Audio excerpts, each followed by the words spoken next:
खुलुमबाय बे समाव दङ बडोलेण्ड इंखं टेलिभिजननि स्टुडिअ आं खोमथागोरा गयारी। दिनैनि गाहाय रादाबफोराव दङ। बिपिएफनि लेङाइ आफादगिरि धीरेन बर'आ इउपिपिएलआव हाबबाय। भरबरजरायाव थार्मल पावार प्रजेक्ट बानायनायनि हेंथायै सोमावसारनाया सोलिगासिनो दङ। गुवाहाटी नोगोरमानि रुपनगराव गिख्रंथाव हा गिसिखानाय जाथाय। गनाथ पुरकायस्थ'खौ बिजेपिआ रायजो सभा मासिनि बिजाथि फोसावबाय।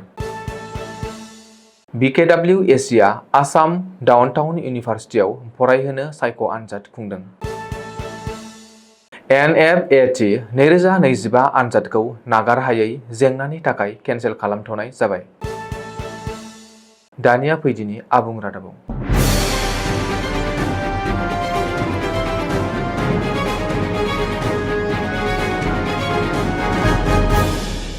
बिटिआर गोरोबथानि गुबुन सासे सागानगिरि एनडिएफबिनि बारग' आफादगिरि आरो बिपिएफ दोलोनि लेङाइ आफादगिरि डक्टर धीरेन्द्र बर'आ इउपिपिएल दोलोआव हाबबाय। बिटिसिनि चिफ प्रमद बर' आरो इउपिपिएल दोलोनि सान्थौ आरो सानस्रिखौ मोजां मोननानै इउपिपिएलआव सामिल जादों धीरेन बर'आ। बिटिसिनि चिफ आरो इउपिपिएल दोलोनि आफादगिरि प्रमद बर', गाहाय नेहाथारि राजु नार्जारि, क'क्राझार लकसभानि एमपि जयन्त बसुमतारी, सानजा क'क्राझार बिधान सभानि एमएलए लरेन्स इस्लारि आरो इउपिपिएल दोलोनि गोबांसा दैदेनगिरिफोरनि नुजाथिनायाव बिपिएफ दैदेनगिरि धीरेन बर'आ इउपिपिएल दोलोआव शुक्रबारखालि हाबदों।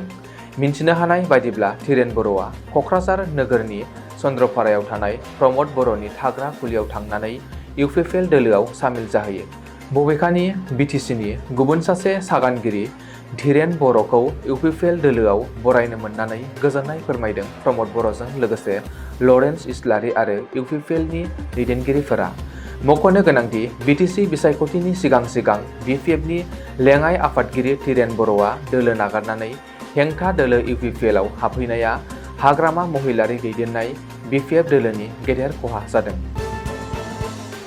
अल्टारनेटिभ पार्टी अफ बड'लेण्डनि मासिगिरि अनजालि दैमारिया पर्बतजरानि बासबुरियाव थार्मल पावार प्रजेक्टनि थाखाय आदानि ग्रुपनो होनाय हानि सायाव जिंगानाय फोरमायदों। मख'नो गोनांदि बासबुरियाव थार्मेल पावार प्रजेक्ट लुफुंनो थाखाय बिटिसि सोरखारा आदानि ग्रुपनो होनाय 3000 बिगा हानि हेंथायै ओनसोलनि रायजो राजानि सोमावसारनाया सोलिगासिनो दङ। बे सोमावसारनाय हाबाफारियाव गुबुन गुबुन आफाद राजखान्थि हान्जानि दैदेनगिरिफोरजों लोगोसे एपिबिनि आफादगिरि अनजलि दैमारियाबो बाहागो लादोंमोन। अनजलि दैमारिनि बादिब्ला संबिजिर बायदियै 6 शेड्युल ओनसोलाव भारत सोरखाराबो आखाय होनो हाया, नाथाय जायगानि आफादफोरजों सावरायालासेनो माबोरै बायजोनि सुबुंनो हा होनो थांखि लादों होननानै सोंथि खालामदों। गुबुन फारसे बिटिसिनि चिफ प्रमद बर'आ बुंदोंदि जुदि बेवहाय गुबुन मोनसे थार्मल पावार प्रजेक्ट बानायनाय जायो अब्ला गोबां लाइमोनफोरा साख्रि मोनगोन। खामानिनि जागायजेननायाव 18 निफ्राय 20,000 साख्रि सोरजिनाय जागोन आरो बे मावथांखिया आबुं जानायनि उनाव 8 निफ्राय 9,000 लाइमोनफोरा साख्रि मोनगोन होननानै प्रमद बर'आ बुङो। बबेखानि प्रमद बर'आ एपिडिसिएलजों माबाफोर गोरोबथा खालामदों नामा? गोरोबथा खालामदोंब्ला बेखौ रायजोफोरनो दिन्थिनांगौ। रायजोफोरखौ थगायनो नाङा होननानैबो एपिबि आफादगिरि अनजलि दैमारिया बुङो। शुक्रबारखालि हराव गुवाहाटी नोगोरमानि रुपनगराव गिख्रंथाव हा गिसिखानाय जाथाय जादों। रुपनगरनि मोननै नखरनि न'आव हाजोनि हा आरो अन्थाइया गिसिगाना गोग्लैसिनदों। बे जाथायाव बिनय सिंह आरो रेनु बर्मन मुंनि मोननै नखरनि न'आ थेर-बेथेर जायो। मिन्थिनो हानाय बायदिब्ला गिख्रंथाव हा गिसिखानायाव फबसिन जानाय न'आव मनेश्वर राजबंशी मुंनि सासे सुबुङा थाबथानानै दंमोन। मनेश्वर राजबंशीया रेनु बर्मननि खांजानाय फिसाज्ला। बबेखानि बे खौरांखौ सुजुनाय समहालागै मनेश्वरखौ बोखांनो हानाय जायाखैमोन। थांनाय हरनि 11:30 रिंगायाव जादोंमोन बे गिख्रंथाव हा गिसिखानाय जाथाया। रिपर्ट बायदिब्ला गिबियाव गासैबो मोनसे फिसा सोदोब खोनानो मोन्दोंमोन। बे सोदोबखौ खोनानानै नायनो थाखाय न'निफ्राय बाहेराव ओंखारबोदों मनेश्वरा। बे समावनो हाजोनि हा आरो अन्थाइया गिसिखानानै फबसिनफैयो। थांनाय हरनिफ्रायनो रेस्किउ अपारेशन खालामनाय जादोंमोन।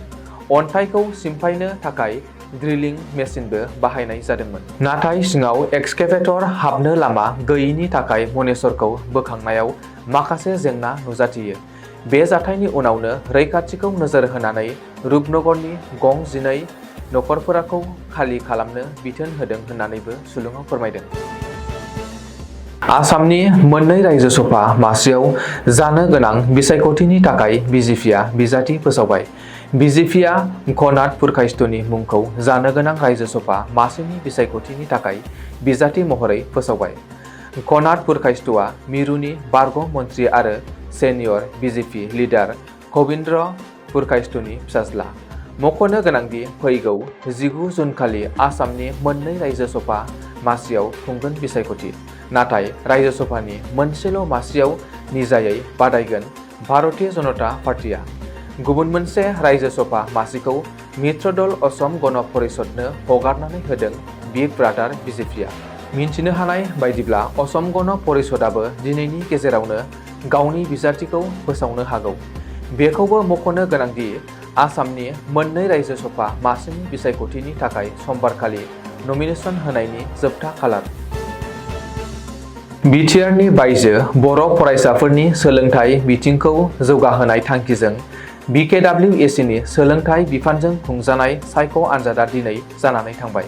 बर' कछारी अनसाय गावहायुङारि खुंथायनि सोलोंथाइ बिफाना थांनाय बोसोराव सायख' आनजाद खुंनानै आसाम डाउनटाउन इउनिभारसिटियाव गुबुन गुबुन बिफान एबा आयदायाव फोरोंथाइ होनाय बायदियैनो देग्लाय बर' कछारी अनसाय गावहायुङारि खुंथायनि सोलोंथाइ बिफाना बिटिआर बायजोनि गुन गोनां फरायसाफोरनो फोरोंथाइ होगोन। मख'नो गोनांदि आसाम डाउनटाउन इउनिभारसिटियाव फरायनो गोसो गुदुं रोंगौथि गोनां फरायसाफोरखौ सायख'नो थाखाय दिनैनि सायख' आनजादखौ सानजारि नोगोरनि सिमेन्साफुरियाव थानाय एसबि बड' जौसिन गेजेरारि फरायसालि बाथौफुरि बड' हायार सेकेन्डारि स्कुल बे मोननै मिरुआव खुंफुंनाय जादों। नेशनेल फरेन्सिक साइन्स इउनिभारसिटिया 7 आरो 8 जुन 2025 हादरनि दाब दाब जायगायाव जानो गोनां NFET 2025 इन्ट्रेन्स आनजादखौ केन्सेल खालामदों। मिन्थिनो हानाय बादिब्ला हादरनि गुबुन गुबुन गोबां ओनसोलफोराव मिथिंगायारि खैफोद आरो माखासे आरोंदायारि जेंनाफोरनि थाखाय केन्सेल खालामनाय जादों। लोगोसे NFHU आव थानाय गुबुन गुबुन सोलोंथायारि आयदाफोरनि थाखाय आर'जलाइ होग्रा बिजाथिफोरखौ NFET इन्ट्रेन्स आनजादनि गोदान अक्ट'खौ फैगौ समफोराव गोदानै फोसावनानै होनायखौ नेनो थाखाय खावलायदों। बबेखानि आनजाद केन्सेल जानायखौ फोसावना होनायाव बिबानगिरिफोरा गोबाव खालामना होनायनि जाहोन महरै वेबसाइट क्रेशखौ सोफादेरनाय जायाखैमोन होननानै रिपर्टआव रोखा फोरमायदों। बेराफारसेथिं जायफोरा फरायसाफोरा आनजादखौ होफैनो होननानै दावबायनायनि थाखाय टिकेट बायखानाय जाबायमोन आरो जानो गोनां आनजादा केन्सेल जानायनि जाहोनाव बिसोरनि मोनफ्रोमबो गुबै टिकेटफोरखौ गान्धीनगरनि NFHU नो गथायनो थाखाय बिथोन होयो आरो बिसोरनि थाखाय नैथि थाखोनि रेलवे भारा बिबांनि रां होफिननाय जागोन होननानैबो फोरमायथियो। बेनि अनगायैबो आनजाद बिजाथिफोरा बिबानगिरिफोरजों जायखिजाया सन्देह गोनां सोंलु खालामनो थाखाय NHAT2025@nfsu.ac.in नि गेजेरजों जगाजग खालामनो हागोन होननानैबो फोसावदों।